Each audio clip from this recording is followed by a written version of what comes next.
Welcome to Joy Unfiltered. I'm Rachel, and this is a podcast about joy. Not the shiny, performative kind, not the everything happens for a reason kind. This is joy as a strategy, a way to stay steady when life feels loud, a way to stay human when things are hard, a way to lead, love, and live without burning out or checking out. Some episodes will be just me. Some will be honest conversations with people who have lived their way into a deeper, truer joy. No fixing, no bypassing, just real stories, real tools, and room to breathe. Let's get into it.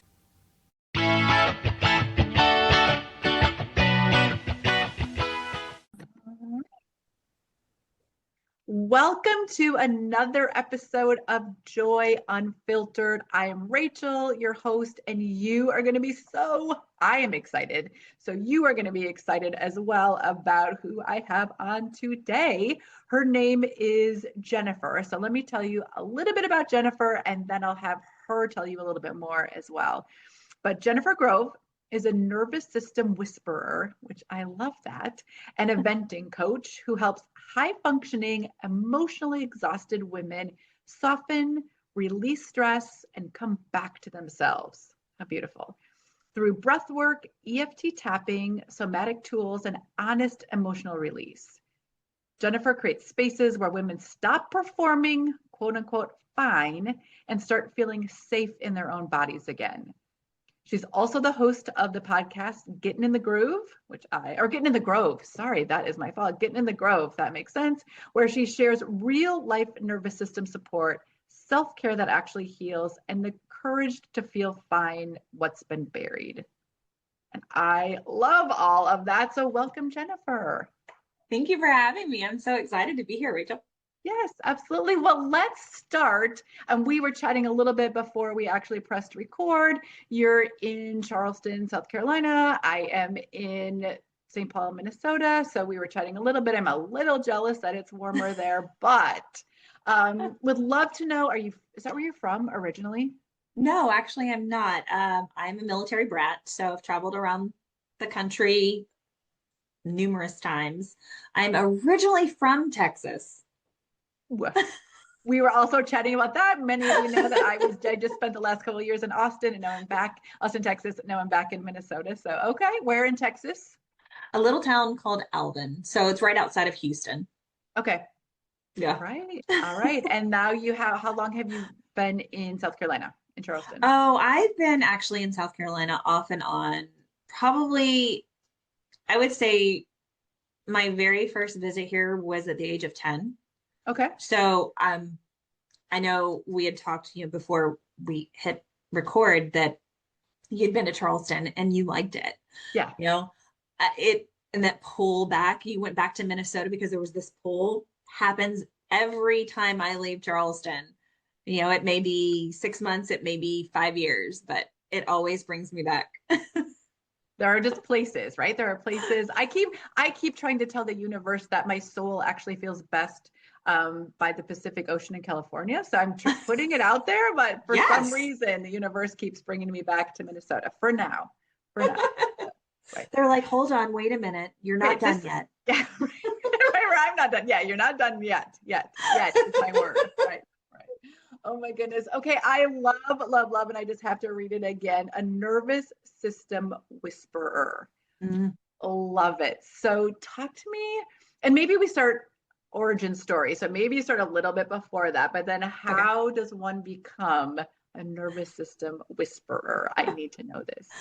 I think it's amazing that you caught on to nervous system whisperer, where most people tag on that back part, the venting coach. They get crazy about that part. So I very seldom get to talk about the nervous system part of it. So I'm so excited you brought that up. Well, I lived my own story, right? And what I share with other women is what I've already been through pretty much. You are your best teacher, basically. I started out in the corporate world. I was in accounting. I was a high achieving, high functioning accountant for many years. And I was burnt out, frustrated, annoyed, angry all the time. Like nothing I did ever made that shift until one day I had a girlfriend ask me to go to a yoga class in a gym. This is when yoga wasn't really a big thing. I thought, okay, sure, why not? We did. And I remember that 45 minutes, I cried. I was just gonna say, did you cry? Oh, Oh, I can I feel that, and did. I can just I have goosebumps. I can feel your energy. Oh my goodness. And it was just this most like clarifying moment. Like I could really have emotions other than being angry all the time, other than being like the one who has to fix all the things. I could just let it go and nobody judged me. It felt relieving. And I thought, I am every single moment that this class is available, I'm coming back for it. And I did. And then I started taking yoga classes at other places and got really big into the yoga community itself. I still stayed in the corporate world, but I had a lot of friends, mentors that were yoga teachers. And they kept saying, you should really take your training. And I was like, no, I could never do that. I'm an Me accountant. teach? No.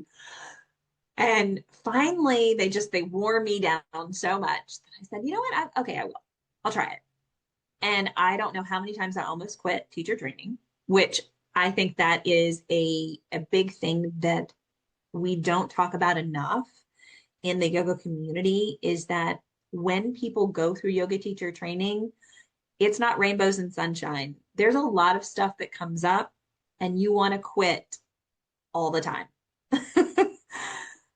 But I stuck it out and I started teaching yoga. And there was a moment where it was like, I have to do one or the other. I can't be in both worlds at the same time Sure. anymore. And so I moved into that full time, full fledged, taught all the classes, started hosting retreats because you get into a space when you're in a position in any field where you need to grow. Mm-hmm, mm-hmm, mm-hmm. And in that aspect, it was growing into hosting yoga retreats. And then I quickly realized I wasn't so much a fan of a yoga retreat. Like there were so many more aspects to it that it needed to be more about wellness. Mm, And so I started shifting from that, sure. from just focusing on the yoga to the nutrition, the conversations, the movement, the things that we needed to interact with, which led me down this path to hiring numerous coaches for myself and going through my own transformation that guided me to then becoming a coach and saying, here's where I'm going to naturally progress. And there were bumps along the way. Of course, we all have them, but it's what helped me grow into being able to really tap into my nervous system. And Yeah. in being able to do that, it honestly brought me to a space of, okay, well, if if I'm feeling this way, I can't be the only woman in the world. That cries in their first yoga class because obviously you were tapping into your nervous system then, but you didn't have the language or the Right. capacity or the ability to process all of the things you were feeling. Yeah. Because in society it tells us don't don't show emotion. Just get it done. Whatever you're Especially for doing, just corporate women, right? Like just go yes. do the thing and be Yeah. really good at it. And then if you need to cry, do that in the bathroom at home. Right.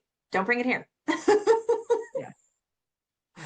Yeah. Oh my goodness, I love the journey. And it's so interesting, Jennifer, too, like the journey from you started with yoga is a little not just about the body, but you started with that body piece and then so the movement of the body and then moving into the nutrition and the other pieces. That mirrors my journey, although I did it in personal training instead of in yoga, but kind of that Yeah. same thing where you start somewhere and you are really trying to help women be, or feel better right? So you start somewhere, and then of course it's going to be that progression. So I love the progression. And it started, I mean, it's not that your journey is over right now, but it sounds like it came kind of full circle to that whole nervous system regulation piece, Mm-hmm. right? Because yoga can help in Yeah. that. It's only one component, but can help with that. So beautiful. What a Yeah. beautiful story.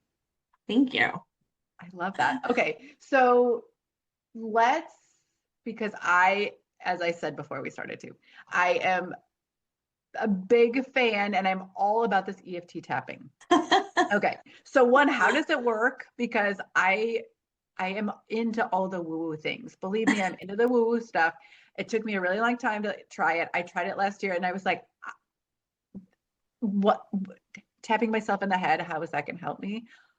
Oh my goodness, I don't even know what happened. And then like 15 minutes later, I'm like, I feel amazing. I mean, I cried and then I felt amazing. Like, so what is happening first for our listeners who don't know what EFT tapping is? Can you tell us about that? And Yes. then can you tell me and our listeners, like, how does it work and why we should be doing it? And can you do it to yourself? Those are my three questions. Okay. All right. Well, so let's go kind of in reverse on that. So yes, you can do it to yourself, right? You can tap. I'm going to caveat that with you have to be intentional while you're tapping. Okay. I have clients that have come to me that say, oh, yeah, I tap on my forehead all the time, and they tap really hard and really fast. That's creating more anxiety and energy in the body to build up, right? Hitting yourself in So, the head, right? Right. yeah, here's thinking. You have to be really intentional about the tapping. It's soft, it's intentional, and it's on your meridian points. So we have meridian points in the body, right? In actual traditional EFT tapping, we focus on 9 of those. We have many more than that, but we focus on the 9 main ones, and they all correlate to different parts of the body, organs, emotions, right? And you want to start off with really creating what that emotion is that you want to release. Mm-hmm. So when we feel something, and I don't know, I always love to give this little bit of trivia to people because I don't know how many people really understand this or know this because it's something we, again, don't talk about very much. But it only takes us 90 seconds to walk through an emotion. Now, that's not to say the emotion won't come back, right? You won't feel anger again. You won't feel sadness. You will, but it won't be around what you're focusing on at that moment. So if we allow ourselves to sit and settle in for 90 seconds with whatever the emotion is, it's going to shift to a different emotion. When we don't allow ourselves to sit with that emotion, it stays locked in the body. And so tapping can truly help release that sensation without actually having to force ourselves to move through it, right? Because a lot of times, if we don't feel safe enough in that nervous system, in our body, we can't move through it. It's easy to say, just set 90 seconds and let the emotion happen. But if you're not comfortable with that, it's not going to go well. You're going to have really, really high highs and very low lows when doing this. So tapping is very soft. It's very simple. And it's something that's rhythmic. Your body loves rhythm. That's why we're vocal. That's why we love music. We love water, sound, because your body responds to that. So when you're tapping, you're moving all the energy in the body in a safer way. And you want to start with that emotion that you're feeling, kind of on a scale of 0 to 10, figuring out like, where am I at with this emotion? Is it really, really high at 10? Is it at a 0? Where is it? And then from there, tapping through. And we as practitioners have particular scripts that we will utilize for clients, depending on what they're going through. But even if you're just, hey, I'm having a bad day, I'm stressed out, I'm feeling a little anxious in my body, just a nice, simple 1-2 minute tap is going to move that energy for you to be able to move on, right?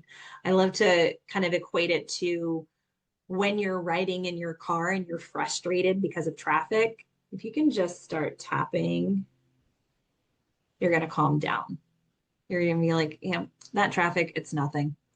I I love that. By And that's eventually, actually a really good tip for the traffic thing. But I love that. And that then, Jennifer, makes sense to me why it happened so quickly because, well, one, I felt safe and when I was in a space that I was ready to do that. But that whole piece around the 90 seconds, um, I don't know if I've heard it said exactly that succinctly before, which also leads to, so yeah, so joy and grief and all the things can happen kind of yeah. simultaneously because 90 seconds isn't that long.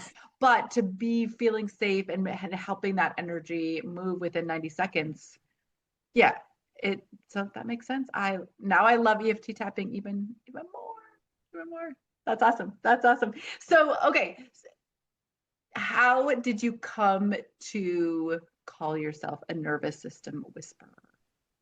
How did you So discover your back skill or back in name it? I I went through a lot of training, a lot of training. Um, Months and months and months of training on neuro linguistic practices, EFT, breath work, not just so that I would have those tools, but for myself as well. Back in 2022, I went through a really traumatic experience in my life. And at the time, I had a particular coach that I was working with personally for me. And the tools that she was utilizing to help me and calm my nervous system were miraculous, to say the least, for what I was going through, because I couldn't calm the nervous system down on my own. All the tools that I had, the yoga, the meditation, nothing was working. And so to work with somebody one on one and for them to know what you're going through and to be able to pull out these tools out of their toolkit to say, okay, let's see how this feels in the nervous system. Does this feel good? Does this feel safe? If not, let's try something else, right?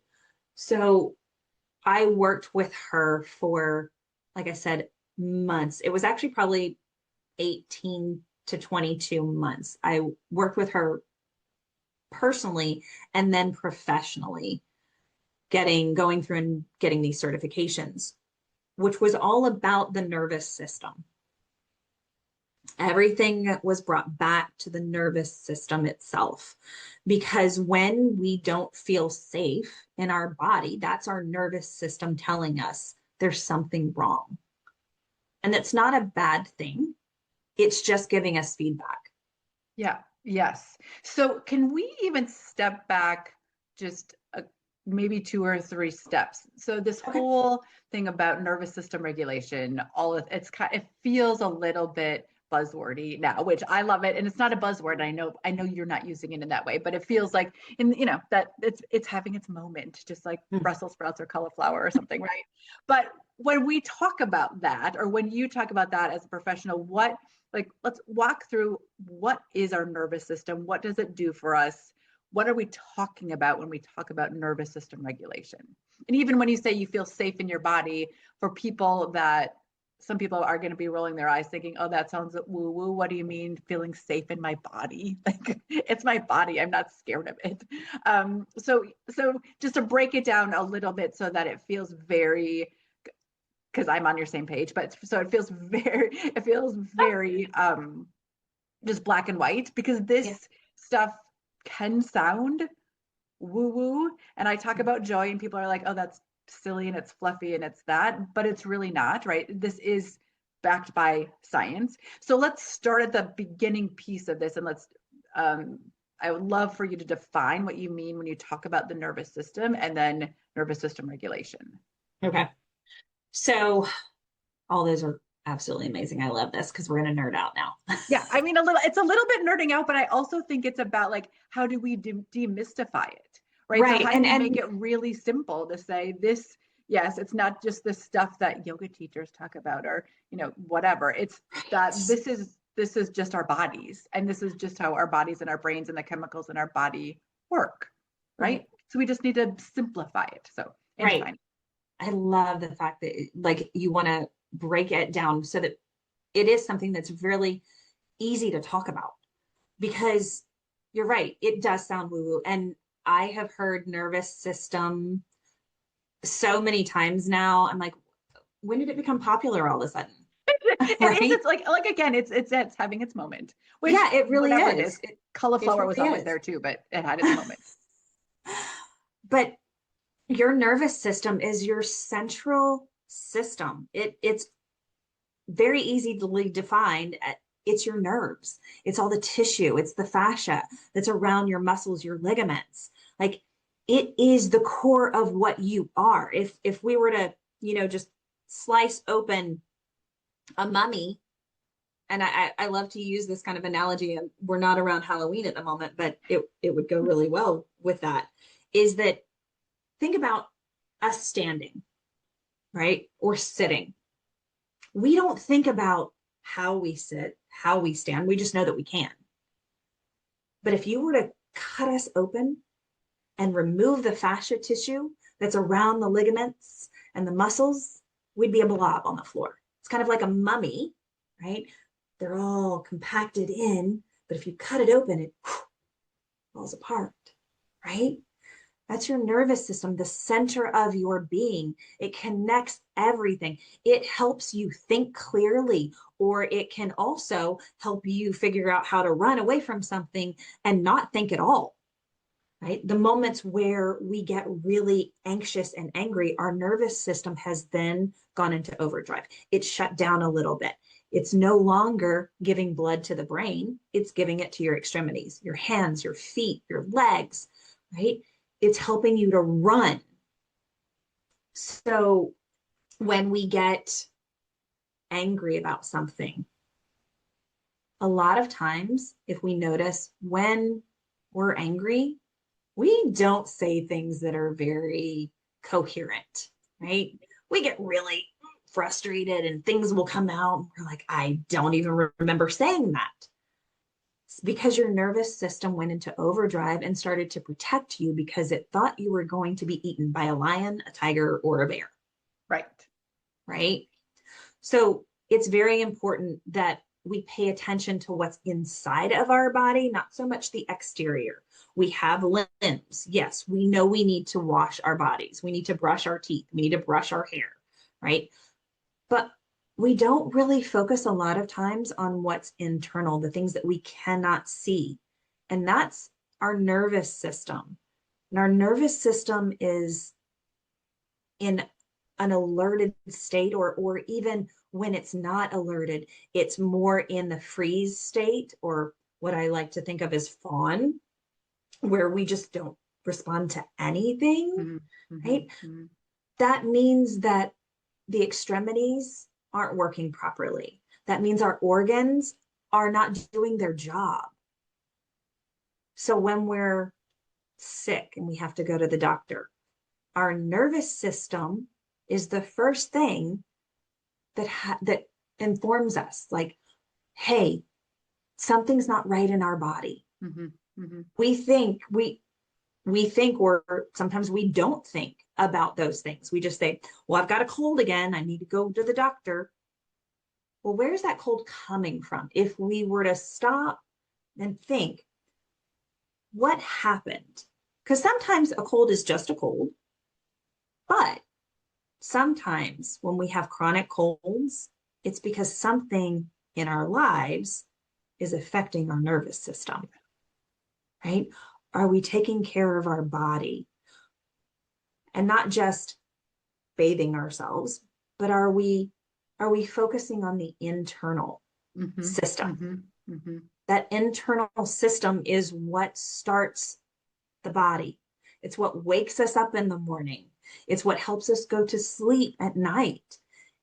And we have to have a regulated nervous system for both of those things to work optimally. Right.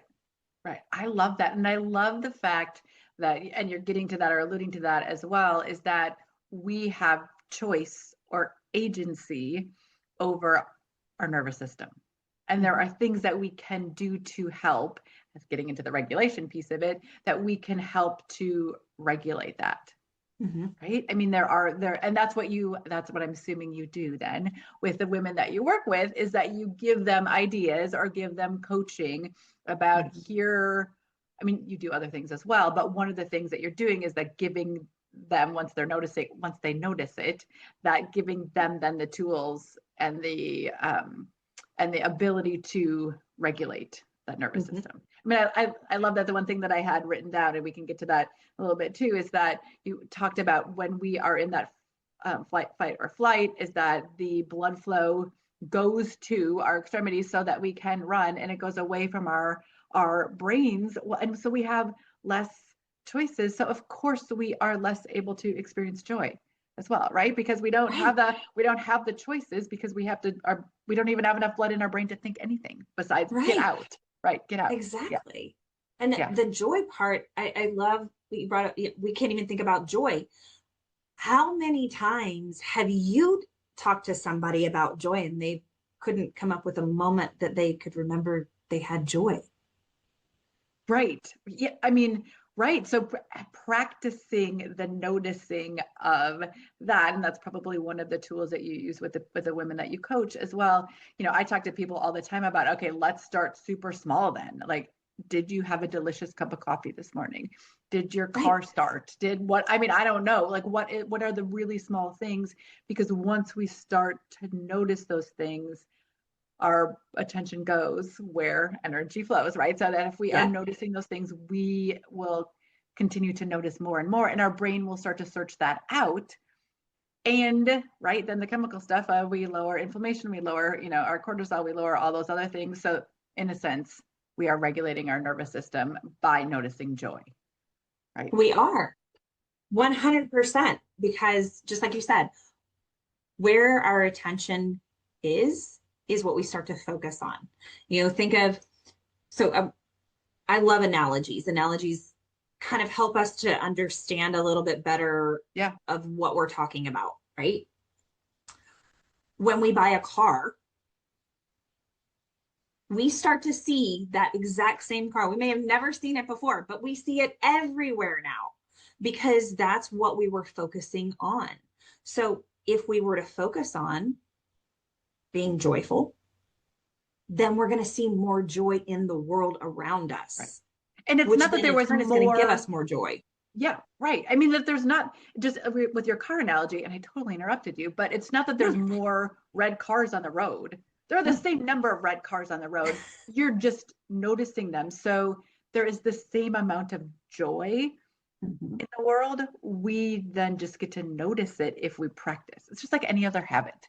We just have to Yeah. practice noticing. And if that's the easiest part, I'm like, yeah, that is the easiest part. You just have to practice noticing.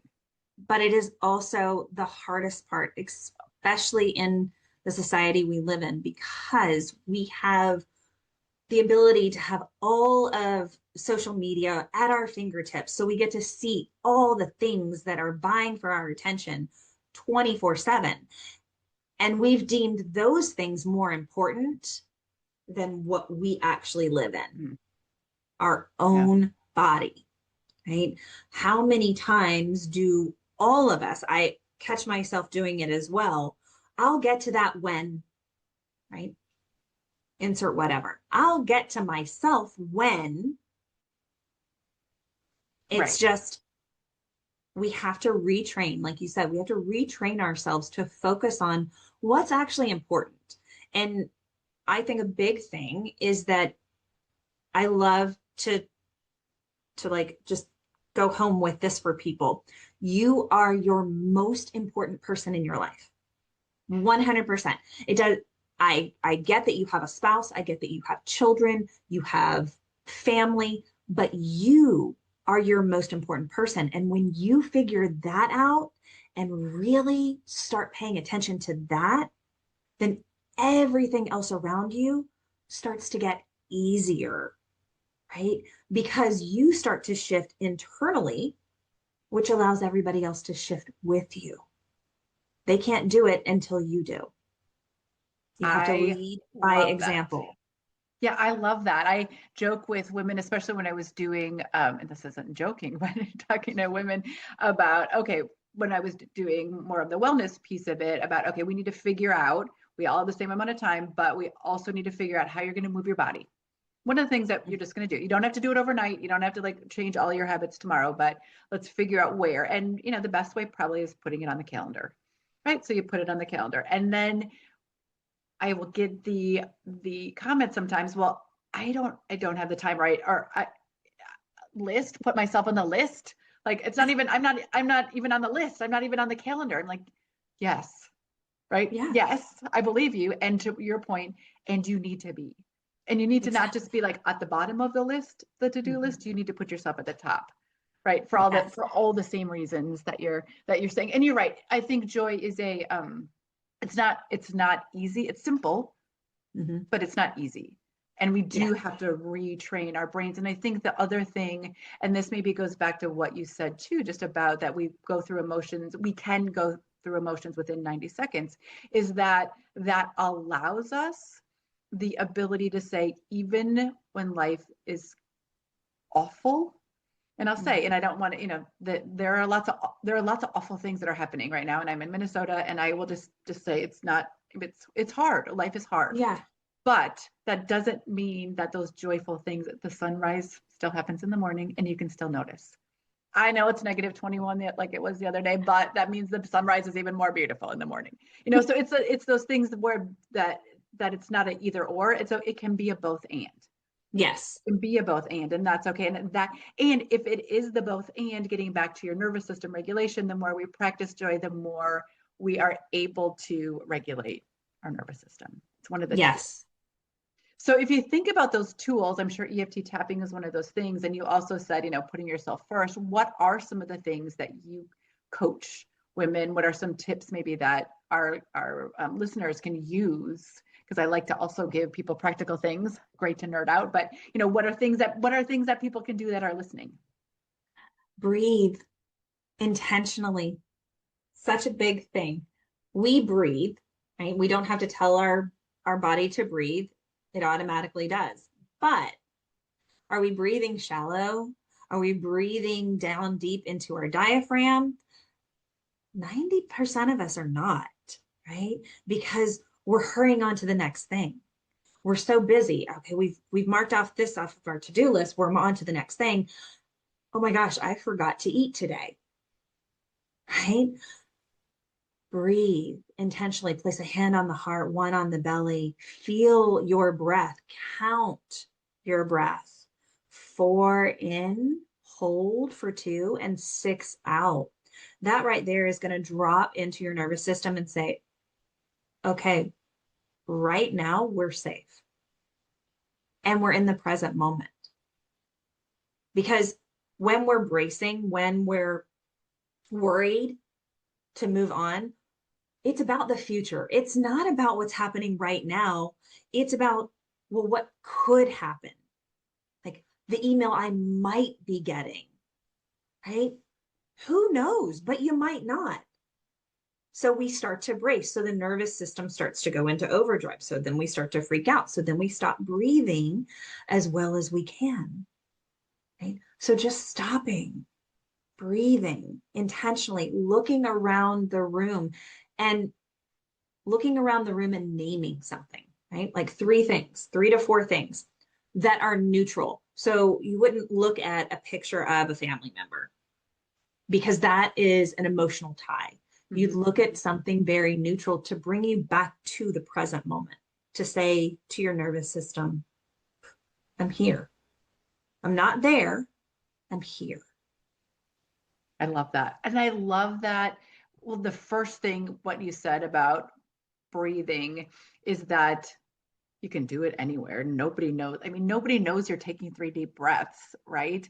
But that it can happen so quickly, right? That you Mhm. can just do it, 3 big deep breaths, or that box breathing, whatever Yeah. feels good, that it honestly doesn't take that long. And it's miraculous. I'm still in wonder some days too. When I do it, I'm like, oh, that took me less than 30 seconds. And I came back into the present. And I'd love then too, looking at something, I coach people about joy. So we're looking at something that you find joyful, but I like your just finding something neutral, again, just to bring yourself back to nothing is happening to me right now.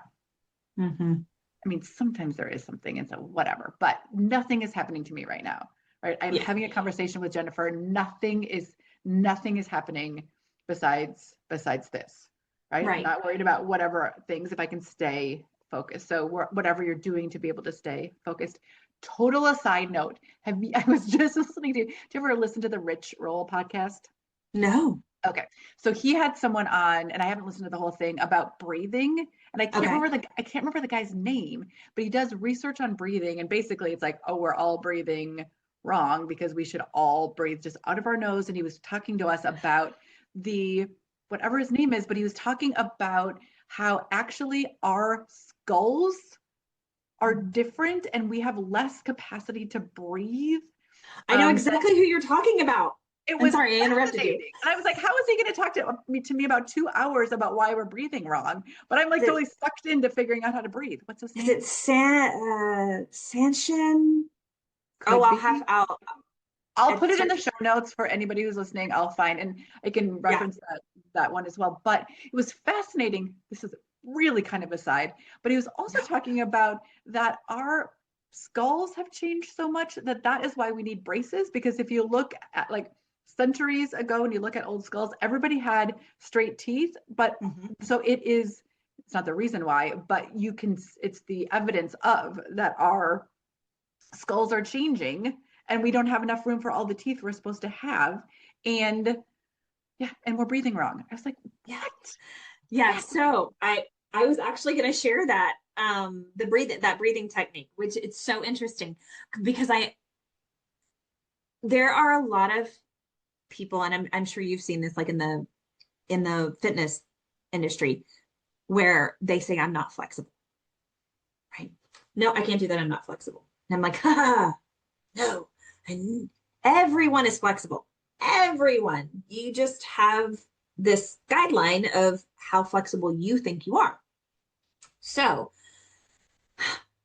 it's it's a technique. So breathing in and out of the nose actually brings in more oxygen and it filters out much easier than we would think breathing in and out through the mouth, but we don't have the little follicles in the mouth that we do in the nasal passage. Mm-hmm. So it's filtered, which gives us the ability to breathe in more air. Love that. But the same person that we're talking about, I can't remember his name, it's going to drive me crazy.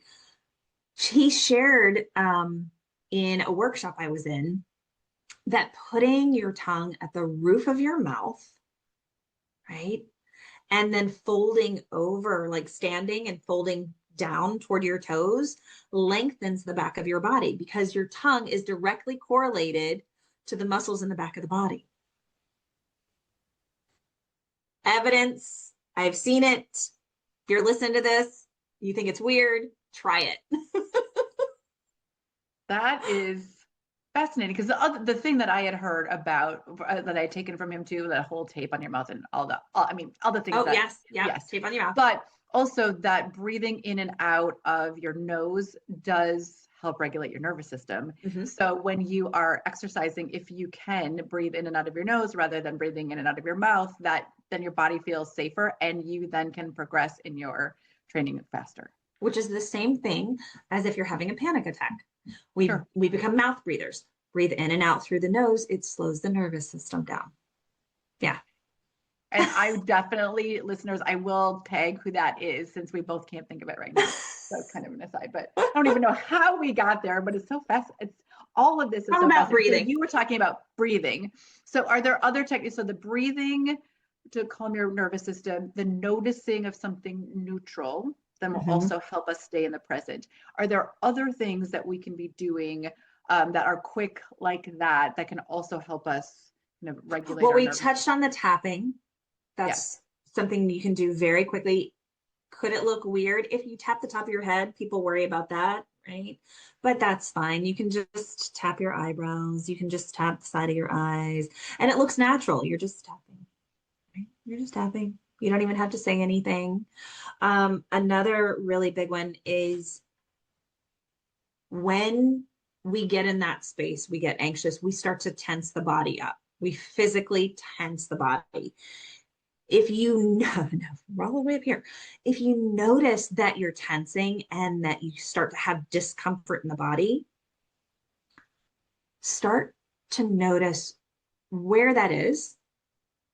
And if that space could have a voice, sounds very weird, but if that space could have a voice, what would it sound like? What would it say? Maybe it's a hum, maybe it's a cry, a scream, but your vocal cords, and this has been scientifically proven, you can find it all over the internet, your body responds to water because your body is partially water. It's 65% for women, 55, I think, for men. Your body responds to water, so it responds to sound. They have done that research. So if you have that discomfort in your body, and I'm not saying that, if you have a broken arm or something, this is not going to work. Okay. This is just, you got a tweak in the just back. Regular tension in our bodies. Right. Exactly. Yeah, regular tension. Making that vocal noise to match that space in your body will start to dissipate it, because it has nowhere that it can go but to correlate with one another and then release.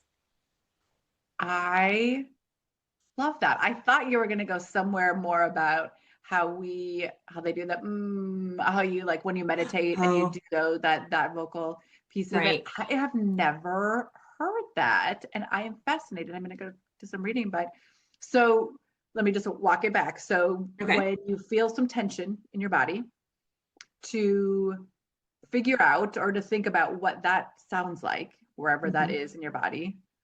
My first thing is that I get tense because I'm not very creative, but I'm going to go past that. So I will figure out what that sounds like and then make that same noise. And then that energy is dissipated. Yeah. Lovely. I am going to try that the next time I have some of that. Okay. Yeah. All right. Do you have one more for us? Let's see. What else can I? I'm like, oh, let me pull some more things out of the bag. Yes. Anything else? Any other little tricks? Those were great. And if you don't have another one, that's okay. I put you on the spot a little bit. So. Counting. Okay. Counting backwards. Okay. You have to give your brain something to do. Your brain is like a little computer, right? Or a little kid. It needs to solve a problem all the time. Yeah. So it gets in the way a lot because it's trying to solve a problem that may not even exist. So give it a job. Let it count, but let it count backwards so that way it has to focus. And that calms, again, your nervous system because you're focusing on the number that you're trying to count backwards to. Now you're not worried about that possible email that could maybe someday come, or that conversation that you might have to have. I love, and so the theme seems to be, how do we stay present, right? Because all of these things really are about, or have the through line of staying present. Yeah. And it's like just slowing down and just being, my word for the year is with. This wasn't really what I meant it to be for, but it's like being with yourself. That also can be a thing, right? I was talking about other people, but being with yourself and noticing all of the things that are happening. And then these are some really great techniques then to be better at the noticing and just being better at just being present. Yeah. And because it's really hard to be.